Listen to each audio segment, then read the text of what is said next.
안녕하세요. 친절한 경혜씨입니다. 오늘은 주방에서 사용하는 조리 도구를 올바르게 사용하기 위한 이야기를 해보려고 합니다.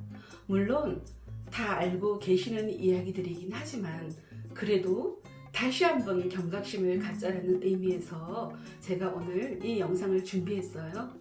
끝까지 이 영상 놓치지 마시고 봐주시기만 해도 수명이 10년은 더 길어지지 않을까 이런 생각을 해봅니다. 첫 번째, 알루미늄 냄비, 양은 냄비. 산이 들어있는 성분과 반응하면 부식이 쉽고 알루미늄 성분이 나올 수 있습니다. 그렇다면 산도나 염분이 강한 식품을 알루미늄 또는 양은 냄비에 조리를 했을 때 알루미늄 용출량이 가장 높은 식품은 무엇이 있을까요? 가정에서 늘 자주 해먹는 김치찌개. 이거는 양은 냄비에 끓여야 돼. 그래야 제맛이지 않는 뭐가 있죠? 라면. 그 외에도 여러 가지 산도가 높은 식품이 양배추, 토마토, 그 다음에 식초, 간장 이런 양은 냄비를 피해서 하시는 걸 추천합니다. 두 번째, 플라스틱 용기. 플라스틱 용기에서 환경 호르몬이 나온다 그래서 우리 사용하지 말자라는 이야기는 참 많이 했어요. 그래도 갑자기 하루아침에 한 개도 안 쓸 수는 없더라고요. 저 역시도 김치통을 사용하고 있어요. 그래서 우리 가정에서 많이 사용하고 있는 김치통 이런 사이즈도 있고 더 큰 것도 있고 그다음에 밀폐 용기도 있고 그런 것들을 좀 거친 수세미로 이렇게 설거지를 하다 보면은 흠집이 굉장히 많아요. 이것도 보니까 흠집이 되게 많아요. 그러면 그 안에서 여러 가지 미생물과 세균들이 오염이 될 수가 있어요. 그래서 너무나 심한 것들은 오늘 이 순간부터 사용하지 않기로 하고요. 플라스틱으로 만들어진 국자. 아마도 사용하는 분들은 그렇게 많지 않을 거라는 생각이 들어요. 그런데 좀 연세가 있으신 분들은 아직도 사용하고 계신 분들이 계시더라고요. 그래서 그런 막 노란 색깔, 주황 색깔 있죠. 주로 그런 것들은 이제 국자이다 보니까 뜨거운 국물을 뜰 때 많이 사용하게 되죠. 그럼 그거 역시도 환경 호르몬이 나온다고 하니까요. 사용 안 하셨으면 좋겠습니다. 그 다음에는 플라스틱 전기주전자. 지금도 아마 많은 분들이 사용하고 계실 거예요. 저도 예전에는 사용한 적이 있었어요. 끓인 물을 그대로 담아 두게 되면요. 그 도금된 주전자에서 니켈 성분이 녹아서 나올 수가 있다고 합니다. 그래서 끓인 물은 남아도 버리셔야 되고요. 그리고 될 수 있으면 플라스틱 주전자보다는 스테인리스 스틸로 된 주전자를 권장합니다. 그 다음에 고무대야의 김치 버무리기. 주로 이제 그 김장철이 돌아오고 있잖아요. 그러면 또 많은 분들이 아마도 그 빨간 고무대야에다가 양념을 버무리지 않을까라는 생각이 듭니다. 그래서 그 고무대야는 우리가 늘 재활용이라고 버려지는 폐 플라스틱을 이용해서 만든 거예요. 그래서 거기에는 납성분이라든가 카드뮴, 여러 가지 중금속이 우리가 담그는 그 김치에 용출될 수 있다고 합니다. 그러니까 이번 김장철에는 사용하지 않기. 그 다음에 멜라닌 그릇. 보통은 이제 일반 가정에서는 멜라닌 그릇을 사용하시는 분들이 이렇게 많지는 않을 거예요. 주로 이제 식당에서 많이 사용하는데 멜라닌 그릇 역시도 산 성분에 약해서 어떤 산이 들어있는 여러 가지 식초라든가 레몬 그런 거를 좀 담아내는 건 좀 삼가해 주시고요. 그리고 이거 역시도 100도 이상 뜨거운 음식을 담았을 때는 여러 가지 환경 호르몬이 나온다고 하니까요. 특히 가정에서는 사용을 좀 안 하셨으면 좋겠습니다. 그 다음에 비닐랩. 이런 거 가정에서 많이들 사용하고 있죠. 음식물이 조금 남으면 이걸로 덮어놓거나 그리고 계란찜 할 때 이걸로 딱 덮어서 전자레인지 딱 넣어서 띡띡띡띡 구멍 뚫어서 계란찜을 하거나 저도 얼마 전까지도 그렇게 사용했던 거예요. 그런데 이게 프탈레이트라는 기소제 성분이 들어있어서 언제나 100도씨를 넘기지 말라고 되어 있는데 우리가 계란찜을 하게 되면 100도씨가 넘겠죠. 그래서 그동안 정말 너무나 나쁜 해서는 안 되는 어떤 그런 행위들을 하면서 살아오지 않았나라는 생각을 다시 하게 되고요.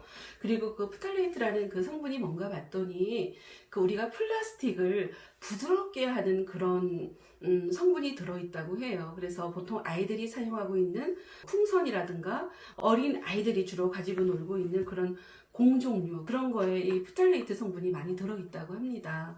그래서 아이들 장난감을 이렇게 구입해서 주의사항을 이렇게 읽어보면요, 그 속에 이 프탈레이트라는 이 글씨가 꼭 들어있어요. 그게 의무사항이라고 해요. 그래서 언제나 어린아이가 있는 집에서는 아이들이 그러한 것들을 가지고 놀을 때는 보호자와 함께 아직 구강기에 있는 아이들이 입속으로 넣었다라고 생각을 한번 해보세요. 너무나 끔찍한 일이 아닐 수가 없어요.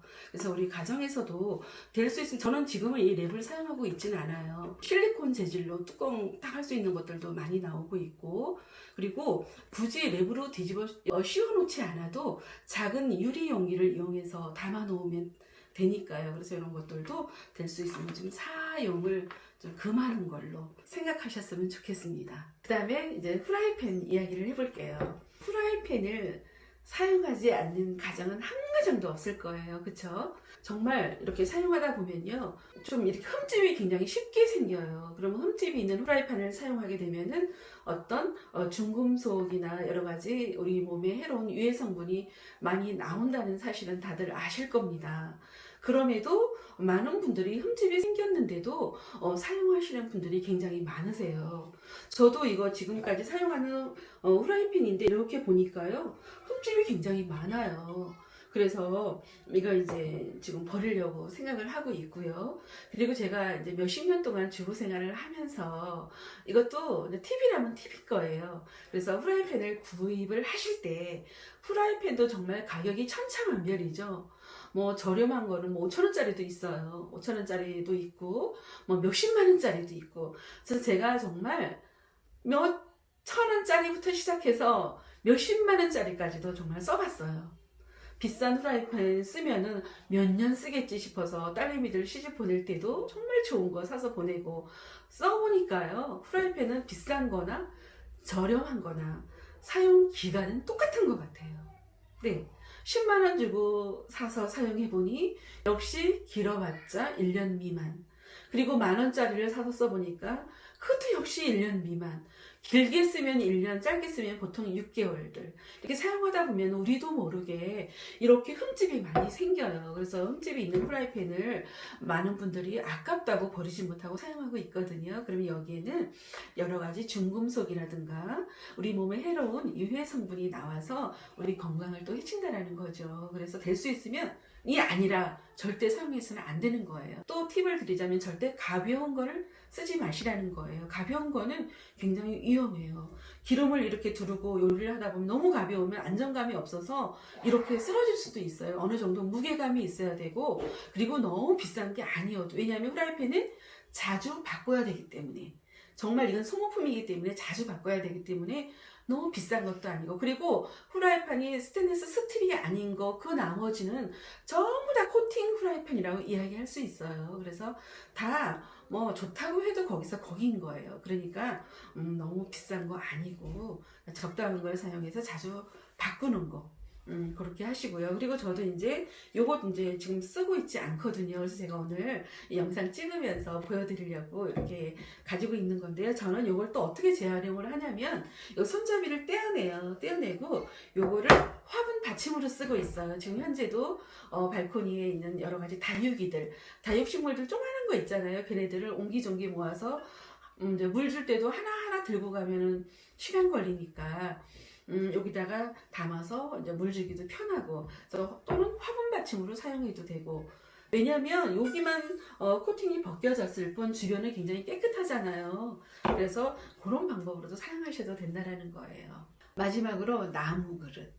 나무로 된 그릇도 있고, 그 다음에 조리도구들 요즘에 나무로 된 것들이 굉장히 많이 나오죠. 보기에도 예쁘고 그래서 많은 가정에서 사용하고 있는데, 나무 역시도 미세한 이렇게 구멍이 뚫려 있다 그랬어요. 제가 예전 영상에서도 말씀드렸듯이.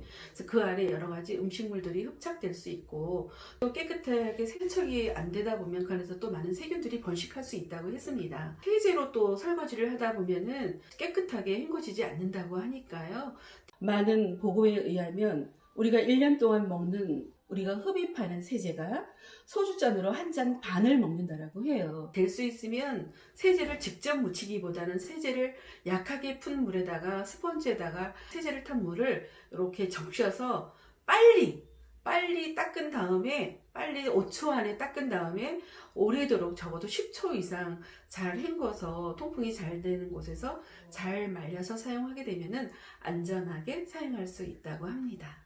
여기까지 이제 우리 가정에서 사용하는 여러 가지 조리 도구들에 대해서 이야기를 해보았습니다. 물론 여러분들이 다 알고 있는 사실이죠. 그래도 다시 한번 경각심을 갖자는 의미로 이 영상을 준비했고요. 그리고 또 우리가 지금 코로나 시대를 살아가면서 개인 위생에도 또 많은 신경을 쓰고 있고, 음식도 될 수 있으면 유기농, 어떤 친환경 매장에서 장을 받아가 늘 음식을 하고 그렇게 살아가고 있어요. 그러다 보니까 뭐 계란도 될 수 있으면 유정란을 먹자, 그리고 채소도 유기농 채소를 먹자, 늘 좋은 재료를 사다가 요리를 하는데, 제가 너무나 아이러니한 게 그 좋은 유정란 비싼 걸 사다가 요리를 하면서 네 벌 뒤집을 씌워서 요리를 했다는 것도 너무 정말 웃기는 이야기이고요. 그래서 좋은 재료인 만큼 좋은 조리 도구를 이용해서 요리를 한다면 우리 가족들이 더 건강하게 10년 이상 더 오래 살지 않을까, 이런 생각을 한번 해봅니다. 오늘 여기까지 친절한 경혜 씨였습니다. 친절한 미터시랑 친절한 엄마랑 친절한 경혜 씨였습니다. 친절한 견례시랑 구독과 좋아요를 눌러주세요. 알림 버튼 눌러주고요. 안녕. 구독도 눌러주세요. 그냥 다음 시간 만나요. 안녕. 알림 버튼도 눌러줘요.